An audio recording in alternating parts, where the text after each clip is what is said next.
प्रधानमंत्री मोदी को कौन से लोग हैं जो चुनौती दे रहे हैं। नंबर एक पे है अजय राय, जो कि पिछला 3 चुनाव लगातार लड़ चुके हैं।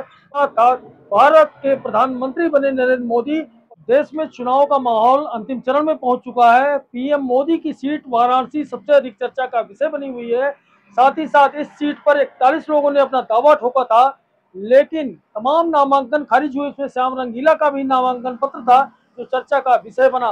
तो अब प्रधानमंत्री मोदी सहित कुल 7 उम्मीदवार हैं बनारस के रण में, लेकिन प्रधानमंत्री मोदी को कौन से लोग हैं जो चुनौती दे रहे हैं, वो जानना आपके लिए बेहद जरूरी है। तो उन 6 के बारे में हम बताएंगे आपको। नंबर एक पे है अजय राय, जो कि पिछला 3 चुनाव लगातार लड़ चुके हैं और तीनों चुनाव में उन्हें करारी पराजय का सामना करना पड़ा था।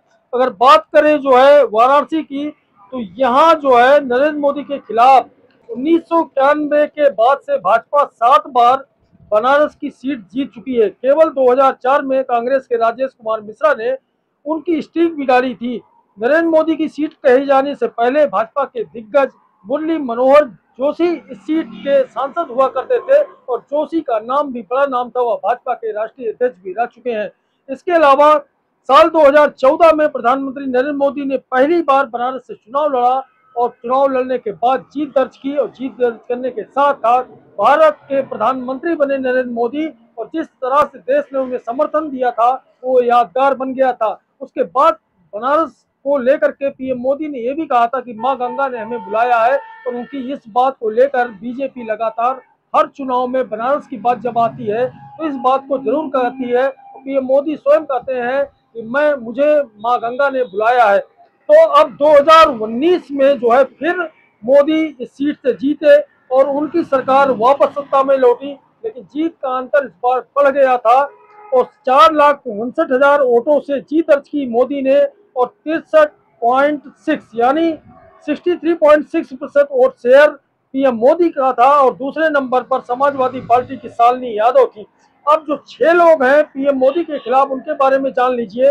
नंबर एक पे कांग्रेस के अजय राय, क्षेत्र के पुराने नेता हैं, मजबूत नेता की छवि है और बनारस में 5 बार वो विधायक भी रह चुके हैं। अजय राय बड़ा नाम है और कांग्रेस का एक बड़ा चेहरा, स्टार प्रचारक के रूप में भी अजय राय को जाना जाता है। कांग्रेस के प्रदेश के कार्यक्रमों की वो अगुवाई लगातार करते रहे। राज्य में उनके खिलाफ कई मामले हैं, और अगर एफिडेविट की बात करें तो अजय राय के खिलाफ 18 मामले भी दर्ज है। तो दबंग नेता की छवि भी अजय राय की मानी जाती है बनारस में। अजय राय 2009 में कांग्रेस की टिकट से, 2014 और 2019 में भी चुनाव इसी सीट से उन्होंने लड़ा, लेकिन बुरी तरह हारे थे। तो अजय राय की स्थिति यह है कि अजय राय एक बार फिर ये कहते घूम रहे हैं कि उनका दावा बनारस की सीट पर बेहद मजबूत है। अब बात करते हैं बसपा की। आखिर बसपा ने इस सीट पर किसे अपना उम्मीदवार बनाया है। तो बसपा के परंपरागत वोट होते हैं, वो कहीं खिसकते नहीं, और तमाम वोटर बसपा के ऐसे हैं जो सिर्फ हाथी चुनाव चिन्ह से अपना मतलब रखते हैं। तो बसपा से अतर जमाल लारी, वाराणसी के एक करघा कारोबारी है अतर जमाल लारी, और 60 के दशक से इस समाजवादी राजनीति से जुड़े हैं। हालांकि इन्होंने कोई चुनाव नहीं जीता।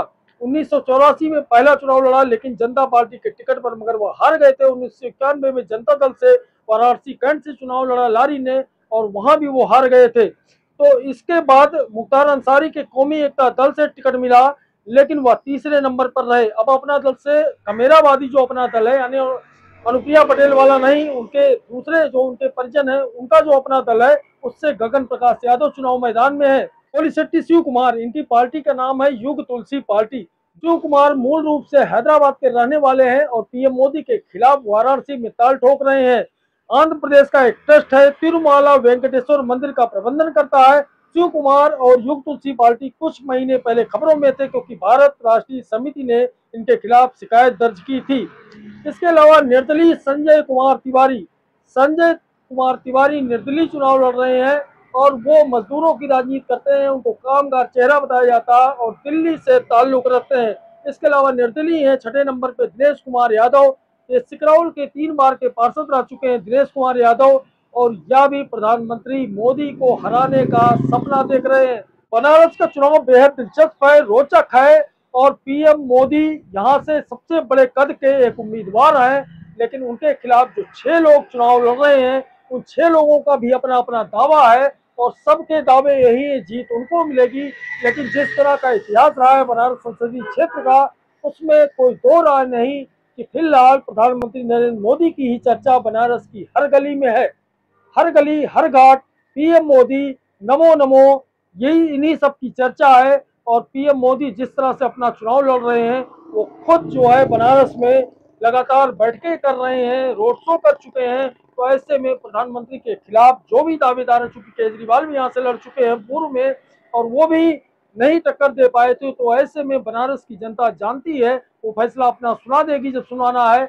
लेकिन अब अगला चरण जो है उसमें सबसे महत्वपूर्ण उम्मीदवार पीएम मोदी है, उन्हीं की चर्चा पूरे देश में हो रही है। Himanshu Tripathi, ground zero story, Agra.